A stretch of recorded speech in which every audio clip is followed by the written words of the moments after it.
Are you ready for breakfast? Hey,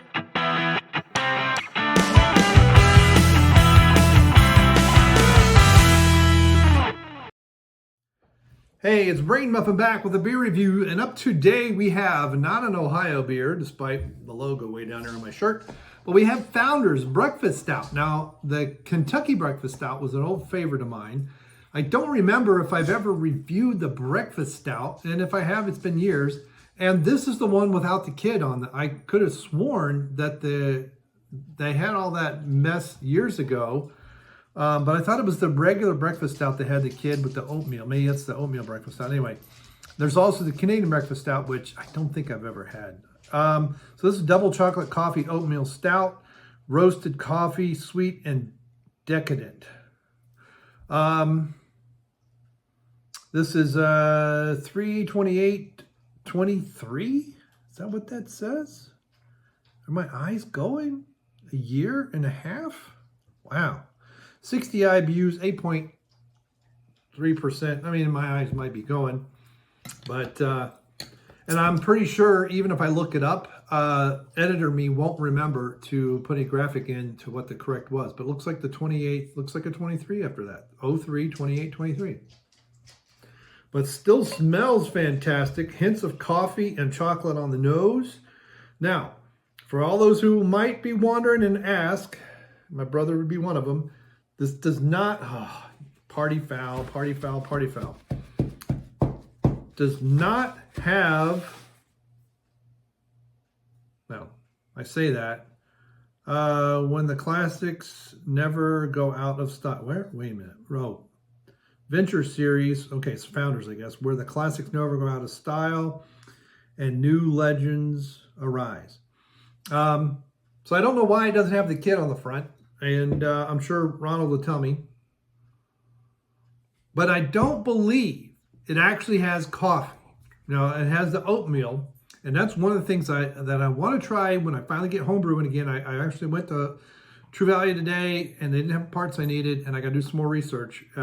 Get the water line hooked up under the sink. But the way I need it for the chiller.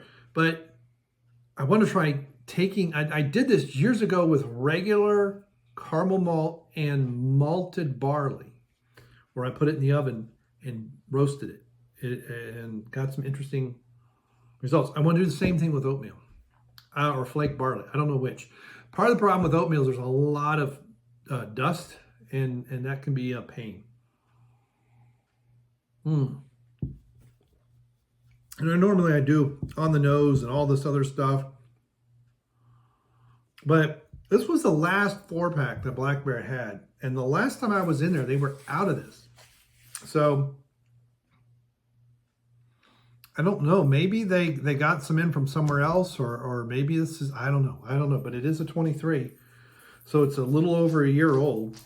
But this is a beer that ought to age decently. It's not huge, so it might age a few years. I got a nice basement. I got to build some shelves to put beer bottles in and start doing that.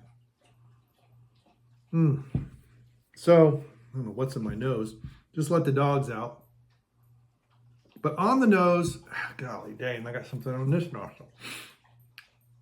On the nose, you get hints of coffee, hints of chocolate, and the oatmeal shows up. Now, part of what the oatmeal does is it makes it thicker.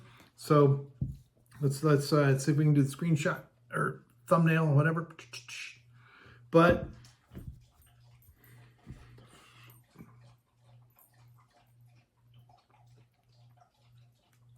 there are hints of sweetness. There's a alcoholiness, I guess you could say. It's not a burn, but alcohol does become present about mid-mouth, and it finishes. But the oatmeal gives it more body typically. It does head retention. The roasted malt is what's contributing to that dark, kind of like a dark brown sugar colored head instead of a light brown or white. The malted barley, the roasted barleys is what contributes to it being dark and can't see through it. It's nice and clear, but you can't tell. Sometimes there'll be a reddish hue, but there's no light coming in at all. I know you can't see that because it's off camera. But That is very solid, what a stout ought to be. The oatmeal makes it thicker, and so a stout typically is fairly thin body feel, mouthfeel. But you can use flaked oats, flaked barley, some people will use. Oatmeal, usually I typically use rolled oats. Some people like steel cuts, probably chopping too much, but usually it's rolled. Some will do flaked. You can get flaked barley at the homebrew store.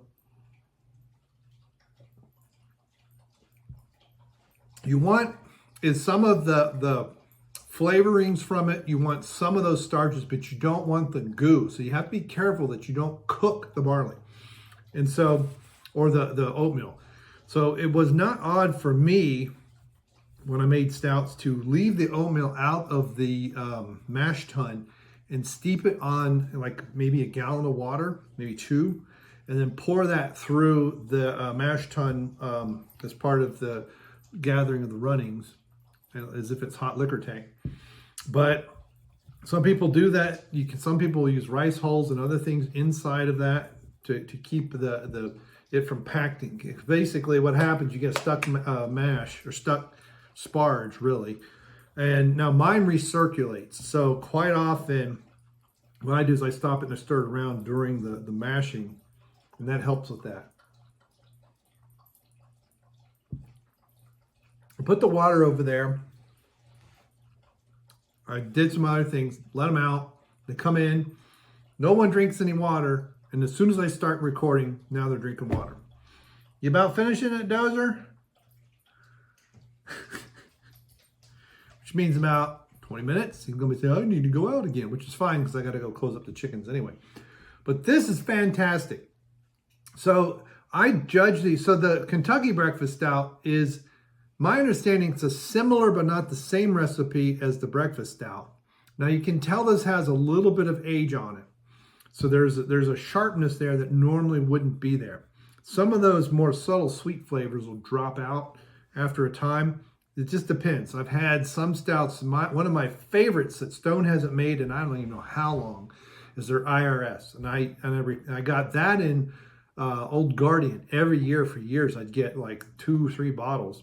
It was $8 or $9 back in the day for a 22-ounce bomber, and then I kept them in my basement. And some of them were good, and some of them were bad. It's just the problem is I couldn't keep the temperatures consistent. And believe it or not, sometimes it got warm down there. But for a breakfast stout, an oatmeal breakfast stout, nothing fancy. There's no cinnamon in here or anything weird. You got hints of coffee, and the roasted malts will give you those flavors without actually having coffee in them. But this is it's like a 4 out of 5. And I think left-hand milk stout's a little bit better, and I know it's a little bit different style. I get it. And their Kentucky Breakfast Stout is a 5 out of 5. So I don't believe I've ever had the Canadian. Brad or John probably, don't really watch my reviews anymore. I know they have the poster, but I don't remember if I ever had any. It would have been at their house, and I don't remember it. And it probably would have been years ago if I did. But I like the way it holds onto the glass. This is a nice one to make a float out of. And because it's not milk stout, it's not really sweet. So it's more a little bit slightly bitter chocolate. That's why I think the sweetness has kind of dropped out. Milk stout, that lactose will give you some sweetness, those sugars. But this is a solid 4 out of 5, maybe a 4.5. Maybe a 4.5. Especially since it's aged a little bit. It's not really meant to age. If this was only 2-3 months old, it would taste much better, I think. So I'll say 4. Okay, we'll say 4.5 out of 5. And I don't know. I don't understand why Black Bear would have something that old. That's why I'm very confused. Because this is the kind of stuff. It is a 23. Unless they only make it, every other year or something, and this is actually new. I don't know. I mean, I'm pretty certain it was the last one. And it's not typical this stuff just sits around. Certain things that they get, and I've noticed this at Food Lion as well. It's very strange out here in Mountain City. There's certain beers will sit on the shelves and no one will ever buy them. And there's other things that if you see it, you better buy it because you're not going to see it the next week. And I don't mean like Budweiser and all that crap. I mean stuff like this. They had, if I remember correctly, 1 or 2 cartons left of 4 packs of Dragon's Milk, which is another favorite of mine. And there's something, it's the Kentucky Bourbon and Ale, I think. Because it's the bourbon stout they don't get down here, but that's Alltech and Kentucky Brewery. You'll see that stuff here when it comes out new. I'll go to like Food Lion and there'll be, I don't know, 20 packs of this stuff.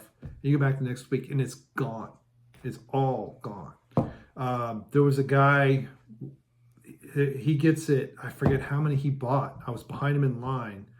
This was, I think it was it this year? I think it was last year. Maybe that was the bourbon stout. Maybe it was the Kentucky bourbon stout, but it was one of these things that comes out once a year. That's why I can't remember if it was the Dragon's Milk or the stout. And he had like 12, 15 4-packs of this in his cart. It's all he had in his cart. And it's his favorite beer. And he said when he comes, he buys all they got. You know, he only buys it once. And then he stores it away and enjoys it the rest of the year. So it's very strange where we live. You know, things that you wouldn't expect people to abscond with, they do.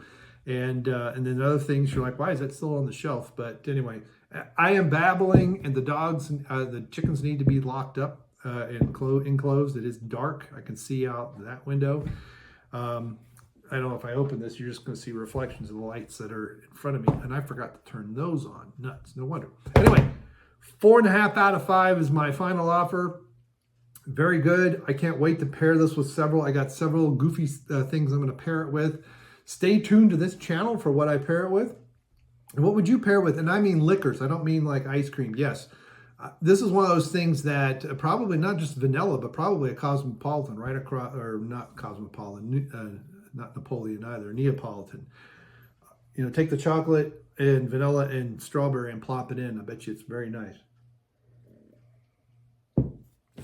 And years ago, and I've said this every time I do one of these, the left hand I've had vanilla bean and chocolate floats with it at the Cincinnati Beer Fest.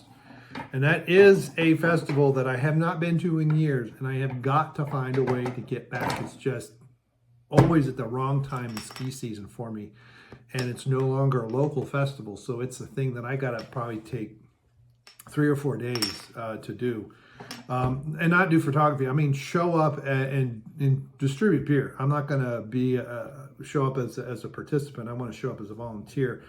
For me, it's the best way to really enjoy those festivals. I have gone to them as a participant, and it's nice, but getting some of the behind the scenes look, getting to know people that are working stuff, and then you also get to meet, in my view, you get a very different perspective of meeting other participants especially when you're there by yourself, you're not there with friends.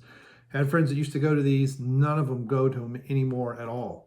And none of the festivals. And I mean in Cincinnati, obviously where I am now, I don't know what they've got. But anyway, I am very, very long. I'm so very, very sorry. Thank you. If anyone is still watching this video, absolutely thank you so much from the bottom of my heart.